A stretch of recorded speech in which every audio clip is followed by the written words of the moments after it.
CCTV footage পর্যবেক্ষণের মাধ্যমে অপরাধীদের পালানোর পথ বন্ধ করা হচ্ছে এবং সন্দেহভাজন আসামিদের তাৎক্ষণিক যাচাই বাছাই অন্তে বিজ্ঞ স্পেশাল ম্যাজিস্ট্রেটগণের মাধ্যমে যে ম্যাজিস্ট্রেটগণ আমাদের ডিএমপিতে আগেই 8টি ডিভিশনে নিয়োজিত আছে তাদের মাধ্যমে সংক্ষিপ্ত বিচারে বিভিন্ন মেয়াদে শাস্তির ব্যবস্থা করা হচ্ছে।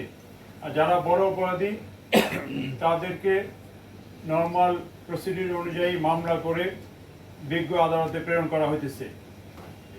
ডিবি এবং সিডিটিসির সাদা পোশাকের সদস্য, সাইবার মনিটরিং টিম এবং আধুনিক তথ্য প্রযুক্তির মাধ্যমে অপরাধীদের গতিবিধি নজরদারিতে রাখা হচ্ছে। অনলাইন জুয়া, প্রতারণা এবং সংগঠিত অপরাধে প্রযুক্তিভিত্তিক তদন্ত জোরদার করা হয়েছে। বাজার, বিভিন্ন ধরনের বাজার বা কাঁচা বাজার বা বড় মার্কেট, টার্মিনাল, ব্যবসা কেন্দ্র এবং স্পর্শকাতর এলাকায় নিয়মিত টহলের পাশাপাশি বিশেষ ঝটিকা অপারেশন পরিচালিত হচ্ছে।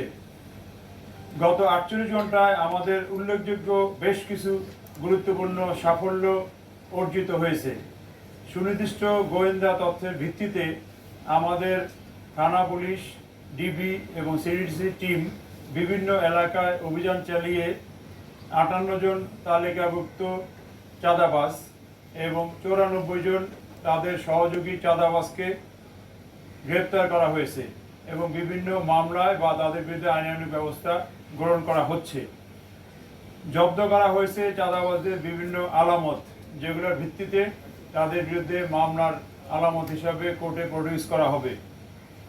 এছাড়া গতকাল 80 কেজি গাঁজা উদ্ধার করা হয়েছে একটি অভিযানে। মাদক এবং অস্ত্রবিরোধী অভিযানে বিপুল পরিমাণ মাদকদ্রব্য গত সপ্তাহে উদ্ধার করা হয়েছে এবং সক্রিয় মাদক কারবারিদের গ্রেপ্তার করা হচ্ছে।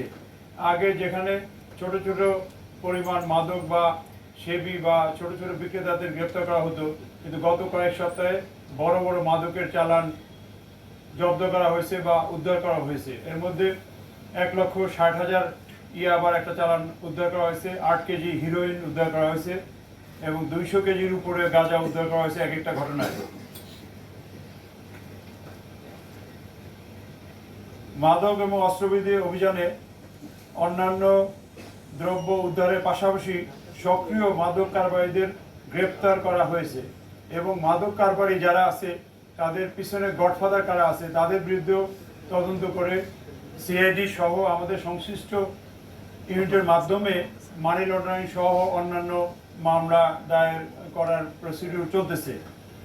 একই সঙ্গে অবৈধ অস্ত্রধারী সন্ত্রাসীদের বিরুদ্ধে জিরো টলারেন্স নীতিতে আমাদের অভিযান অব্যাহত আছে। অনলাইন জুয়া পরিচালনাকারী